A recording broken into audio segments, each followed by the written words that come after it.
Nah, makanya kalau ada orang murtad di bulan puasa, maka puasanya batal.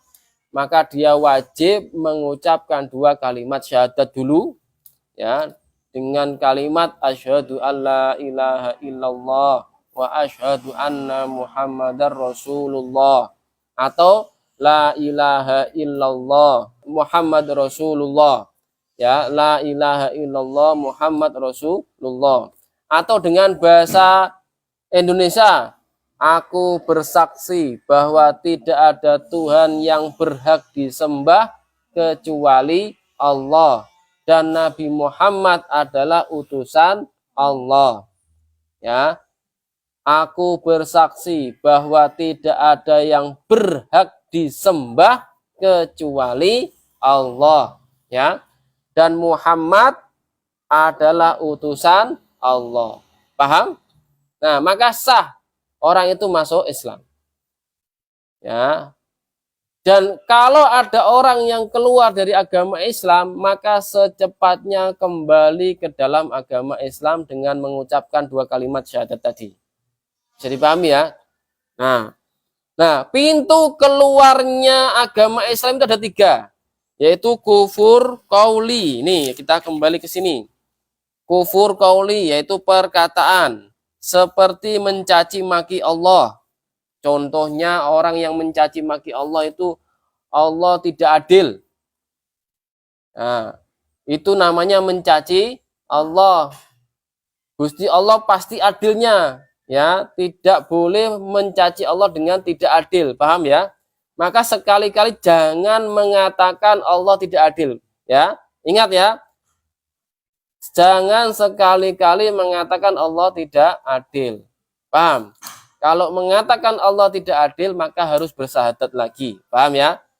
Nah, atau mencaci Allah dengan kalimat Gusti Allah dolim. Ya, maka tidak boleh.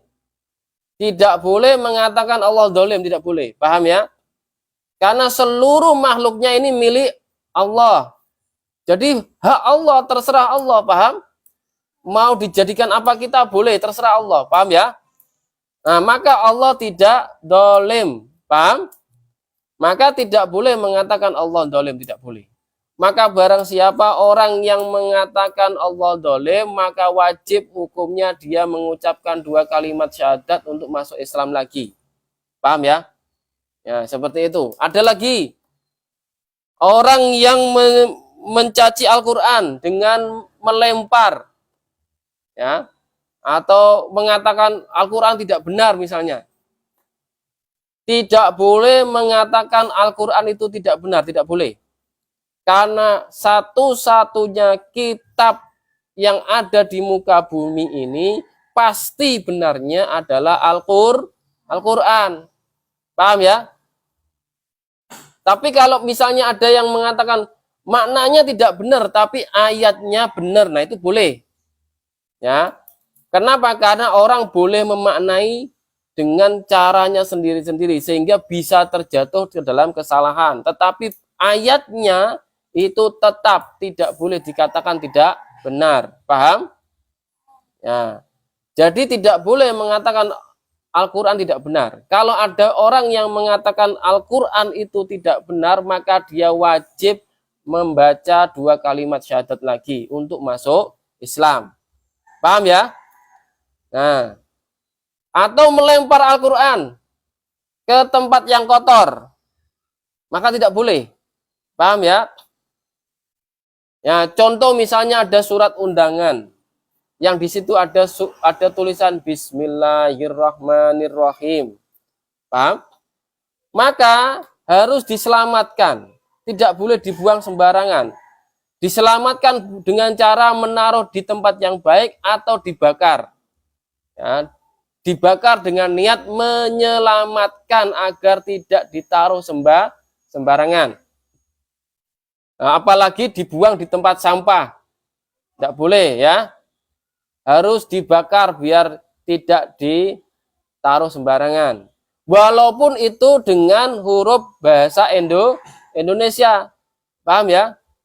Nah, makanya kalau ada undangan, ada kertas yang ada tulisan Allah, ada tulisan Muhammad, ada tulisan ayat-ayat suci Al-Quran, ada Bismillah, ada Assalamualaikum, ya, itu harus diselamatkan dengan cara menaruh di tempat yang baik, yang suci. Tidak boleh membuang ke tempat yang kotor, paham ya? Kalau tidak mampu, dibakar saja. Dibakar di tempat yang bersih. Paham maksudnya ya? Nah, caranya dibakar dengan di tempat yang bersih. Dibakar dengan niat menyelamatkan. Ya, jadi gitu. Tidak boleh membuang Al-Quran di sembarang tempat. Paham? Maka kaidahnya apa yang tadi yang sudah ditulis? Allah ada tanpa permulaan. Ayo bareng-bareng baca. Allah ada tanpa permulaan. Allah ada tanpa tempat. Allah ada tanpa tempat. Allah ada tanpa arah. Allah ada tanpa arah. Allah ada tanpa zaman. Allah ada tanpa zaman. Allah tidak berubah. Allah tidak berubah. Allah tidak serupa dengan makhluknya. Allah tidak serupa dengan makhluknya. Nah, itu harus ditanamkan di hati kita ya. Harus diyakini dengan benar. Nah, jika ada orang, ini nomor 2 ya, diperhatikan. Jika ada orang meyakini bahwa Allah adalah benda, maka dia kafir. Ya, maka dia kafir. Ya, tidak sah puasanya, batal puasanya. Paham? Nah, maka dia wajib mengucapkan 2 kalimat syahadat. Paham ya? Atau jika ada orang yang meyakini bahwa Allah itu cahaya, maka dia kafir. Paham? Maka wajib hukumnya dia mengucapkan 2 kalimat syahadat. Paham ya? Atau jika ada orang yang mengatakan Allah itu roh, maka dia kafir. Paham? Maka wajib hukumnya mengucapkan 2 kalimat syahadat untuk masuk Islam. Atau meyakini bahwa Allah ada di suatu arah atas, bawah, depan, belakang, kanan, kiri, atau di mana-mana, maka orang ini wajib masuk Islam dengan mengucapkan 2 kalimat syahadat. Bisa dipahami? Nah, maka tidak boleh mengatakan Allah di atas, Allah di bawah, tidak boleh. Allah di mana-mana tidak boleh ya. Tidak boleh mengatakan Allah di mana-mana, tidak boleh. Paham ya? Di hati tidak boleh juga ya. Mengatakan Allah di hati juga tidak boleh. Paham ya? Nah, atau meyakini, ada orang yang meyakini Allah bertempat. Nah, bertempat di langit atau bertempat di aras misalnya, maka dia kafir. Paham? Dia kafir.